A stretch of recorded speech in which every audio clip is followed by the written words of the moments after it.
do you think it's going to go down? I hope we're going to vote for it. Yeah, it's going to pass. Yeah, and those of us who want to see an end to the war a lot sooner than Why? that. Let me put it this way. If we had the votes to do that, we could do that. We don't have the votes to do that. You can't, to quote Harold Mayerson in Washington a few weeks ago, you can't let the unattainable perfect be the enemy of the barely attainable good. If this goes down, it will be a huge victory for the war. It will be a huge victory for the war because the press will portray, first of all, if this goes down, we will end up passing a supplemental budget. I'll vote against it. I'll be a hero back home for voting against it. And it'll pass. It'll pass with all the Republican votes and a third of the Democratic votes. And it'll say, here's all the money, no restrictions at all. That's the alternative. Why does that have to be the that's what alternative? Nancy Pelosi will put on the floor. Because that's what will get on the floor whether Nancy likes it or not, because they'll get 218 signatures on a motion of discharge. And you can't put a bill on the floor and vote it down. What's the point of voting? No. Keep the money. Let's put it this way. We can control what comes to the floor first. We can control what comes to the floor first because we have the committee system. But if what comes to the floor, if this goes down, there'll be tremendous pressure on the conservative Democrats and the moderate Democrats, as well as the Republicans. We're not funding our troops. They're going to be standing there naked without ammunition, without bullets, et cetera. And they will cave into that. And they will pass a supplemental budget. What? Like that's even true. That's not the point. Right. But they will have cave the power into to get it on the floor even Absolutely. if the speaker doesn't want it to. Yes, sure they do. 218 members signing a petition to discharge and get anything on the floor. But you got to have 218 members. We can hold them in line. Nancy has done a magnificent job in holding our conservatives to vote for this, or enough of them to vote for this. I mean, we have pushed this as far as we could. And it's a major step forward toward ending the war. It puts a timeline, not a fast enough timeline, but it's the first step in putting a timeline. And then we get another shot at it when we have the military authorization bill. And then do you stick with this timeline, or you try to get a faster timeline? Try to get it faster, but we see depending on what the politics are, what you can accomplish. I mean, the fact is, if we had a magic wand, or we had a lot more members who wanted to end the war quickly, we could do better. We don't. We have to function with what you have. And Nancy as the leader has to function with the people who got elected. If we'd elected more liberal Democrats as opposed to moderate conservative Democrats, we'd have something else, but we didn't. We elected what we did. I introduced my bill back in January that said, what? Deauthorize? No. No. I'm not sure that does much. No, my bill, which was the model for the Lee Amendment, which is fashioned later, said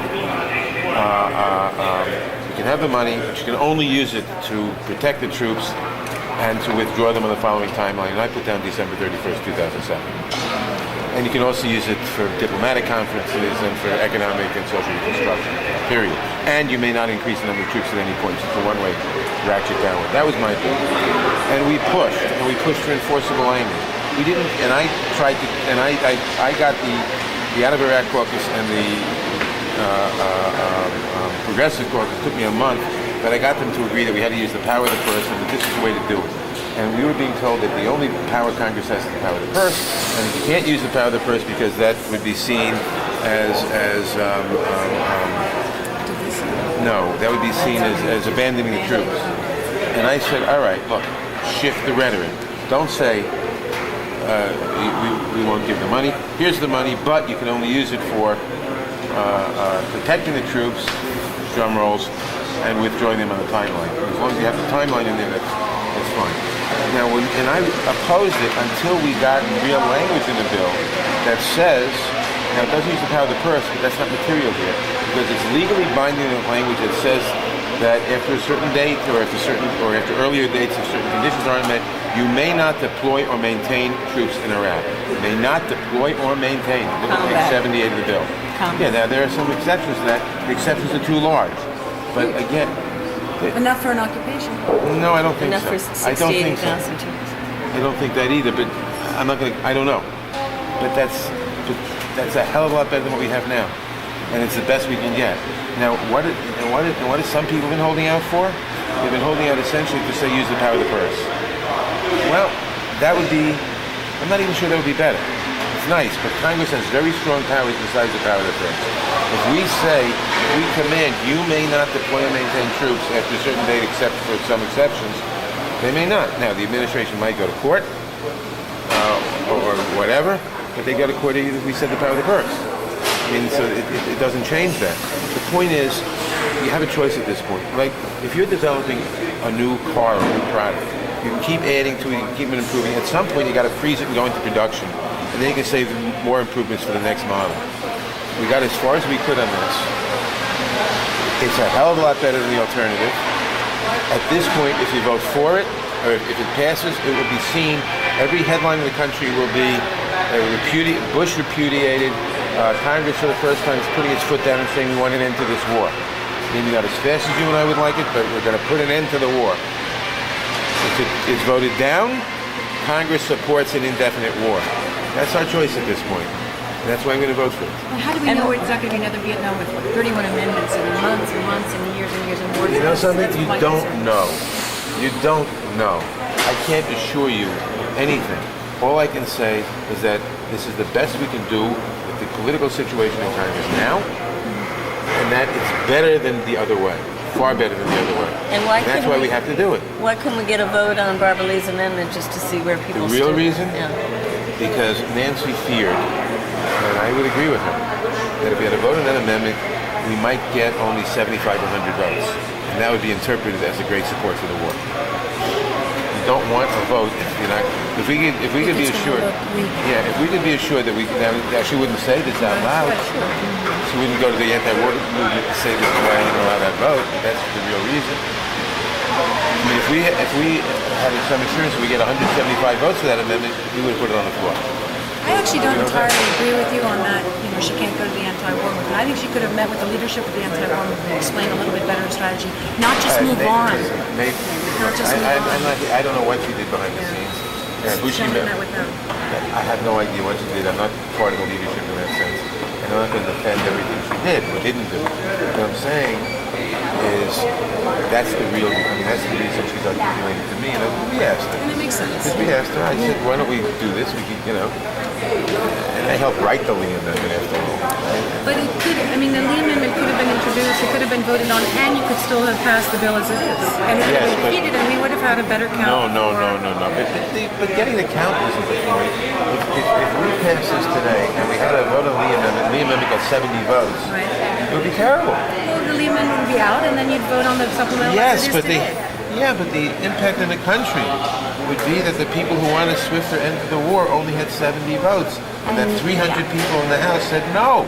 Yeah, but the 218 would have voted for August, no? And 218 still will vote for August. So why do we want to say that by a vote of 300 to 70, the House said no to a faster withdrawal? What's the point of that? What do we gain from that? It's a step backwards. We're going to try, if this thing passes, history doesn't end today. We're going to try to speed it up. We're going to try to, assuming we get it through the Senate, who knows? But we're going to try to push further. We don't want something On what? Through what vehicles? Defense authorization? Well, first of all, you got the Congress report. Is the Senate going to be weaker or stronger than we are? Not clear.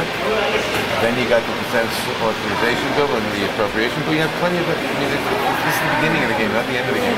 But the point is, why do you want a demonstration of weakness for the anti-war opinion? Well, we see it as building. First you know who is really with you, and then you go from there and add on to it. That's a tactic. You know who is with you. The reality is we don't want a vote that says by a vote of 300 to 70, the House said don't have a faster withdrawal. That is a big step backward step. And the media would take the media. I mean, you have to look at how this would be presented to the world, how the American people, how the media will see it.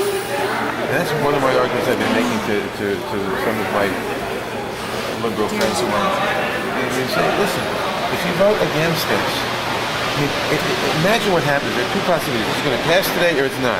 If it and I think it will, thank God. But if it passes, the headline in every paper in the country is going to be, House says enough. Damn well better be. That'll be the headline. Now, you and I know that there are holes in it, that it's not good enough. It's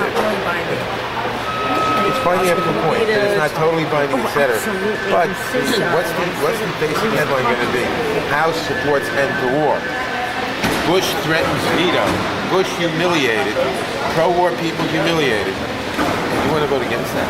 Well, that's good for the That was my party. argument. And on the other hand, if it fails, the headline is going to be, no, what has we called you? If it fails, the headline is going to be, House supports war. You want to vote for that? I think you got to be crazy. Well, thank you for taking the time. Don't miss your vote. I'm not going to miss it. It hasn't been called yet. Thanks for all your blood